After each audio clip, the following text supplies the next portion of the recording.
told you that an IEP isn't just about grades. I know you've heard me say this before, and that it's not just about reading or writing, academics, that an IEP can and absolutely should support your kiddo with making friends, regulating emotions, following directions, organizing their backpack, and even learning how to navigate the lunchroom. Sounds great? Of course it does, because we as parents have those concerns. But here's the problem. Too often, non-academic needs are overlooked, downplayed, or flat out denied at the IEP table. And that's why today we are cracking the code on how to ensure that your kiddo's IEP covers all of their needs. Think bell to bell, not just the ones that show up on the report card. I am your host, Wendy Taylor, and this is the Special Ed Strategist. So let's start with just a quick review of IDEA. So Individuals with Disabilities Education Act, schools are required to provide students with disabilities a free and appropriate public education. But that doesn't just mean academics. IDEA clearly states that an IEP must address a child's needs in what they call functional performance. And in functional performance, we're talking about behavior, emotional regulation, executive function, and social skills. So what falls under non-academic needs? So that's really what we're thinking about is IEPs that have support with non-academic needs. So think about 5 big buckets.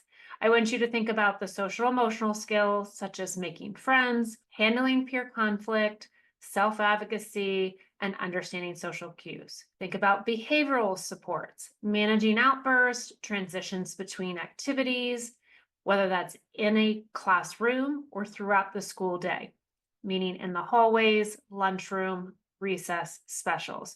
Also supporting kiddos with reducing anxiety triggers that may cause some emotional and behavioral distress. We're also thinking about executive function, meaning planning, organizing materials, remembering assignments, chunking down larger assignments, accessing a locker, and staying focused.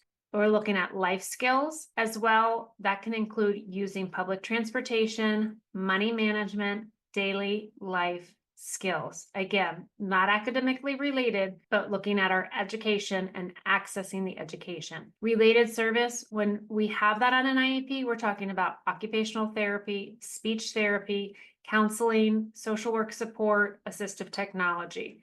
So if any of these areas impact your kiddo's ability to thrive in school, they must be considered in the IEP. The question is, how do you get the supports written in?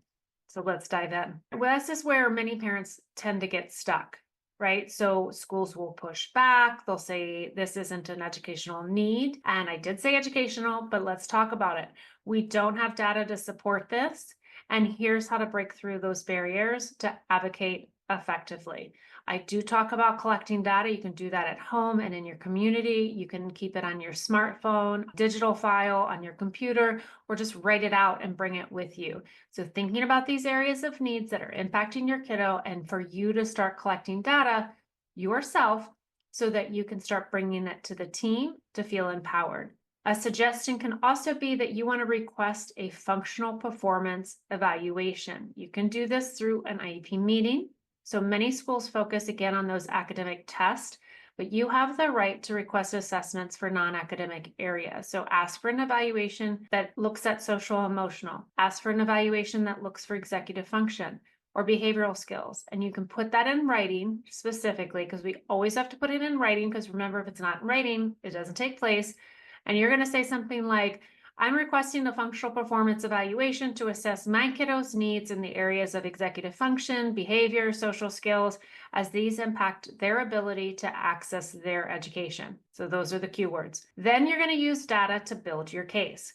So start tracking patterns at home or when you're out in the community, whether that's running errands at the library, the mall. I don't know many people still going to the mall, sadly, but yes, if they're in any sort of soccer or anything like that, to start collecting your data. Does your kiddo have a meltdown after school because they spent their whole day holding it together, or what we like to call masking? Are they struggling to follow multi-step directions and manage their time? I want you to document the struggles, bring them to the IEP meeting, and better yet, you can also ask their teacher for feedback in those specific areas. Ask the question, does my kid have difficulty with, and specifically? Let's not muddy the water and list 1,000 things, but like, what are our priorities that we can get support for now to help build that capacity in the future? I want you to ask for SMART goals when it comes down to it. So once are identified, or once the needs are identified, the IEP is going to include specific measurable goals. A vague goal like will improve behavior is not going to cut it. So you really want something that is going to say, for example, by the end of the semester, so it's time bound. We'll use coping strategies, specifically stating what they're going to use.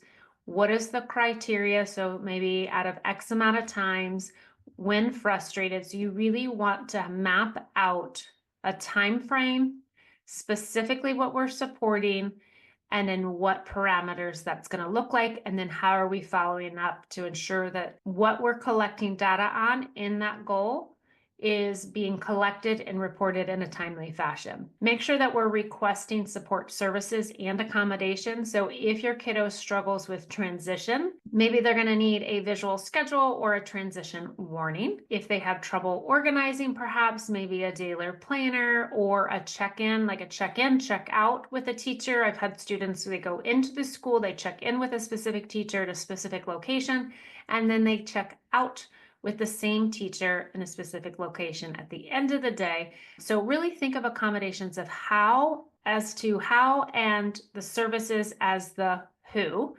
Together, they're going to ensure your kiddo gets that support, right? I also want you to use the nice and politely, can you show me that policy trick? So if the school says we don't do that, can you show me the written policy that states the support can't be provided?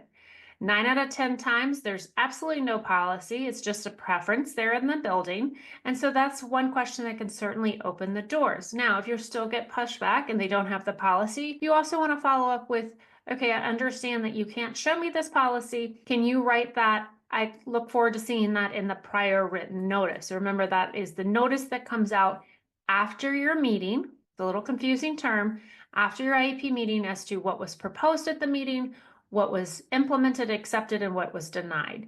So those are some key words and phrases that may help better your outcomes at the meeting, and also doing it in a just nicely kind, warm way so we can still keep the collaborative nature of that. So before we wrap up, here is your action plan. I want you to email the IEP team requesting a functional performance evaluation, document your kiddo's struggle, and collect those observations from your teachers as well.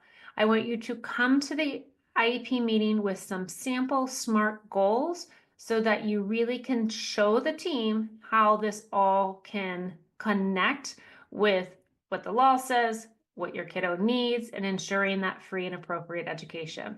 I want you to ask for specific accommodations and services, and always push back in a really nice way of, can you show me the policy when faced with resistance? And also, I look forward to seeing that in the prior written notice. Most importantly, remember this: your kiddo's IEP is about their whole entire development, not just academics. So their ability to make friends, manage the emotions, stay organized, participate fully in school matters, and you have the right to advocate for these needs. As a reminder, if this episode helped you, don't keep it to yourself. Please share it with another parent who needs to hear this. And if you want the step-by-step support and advocating for your kiddo's IEP, check out my course, Cracking the Code to Special Education Eligibility, at learningessentialsedu.com. And let's make sure our kids get the support that they deserve inside and outside of the classroom. Until next time, I'm Wendy Taylor. I'm your host, and this is the Special Ed Strategist. Bye for now.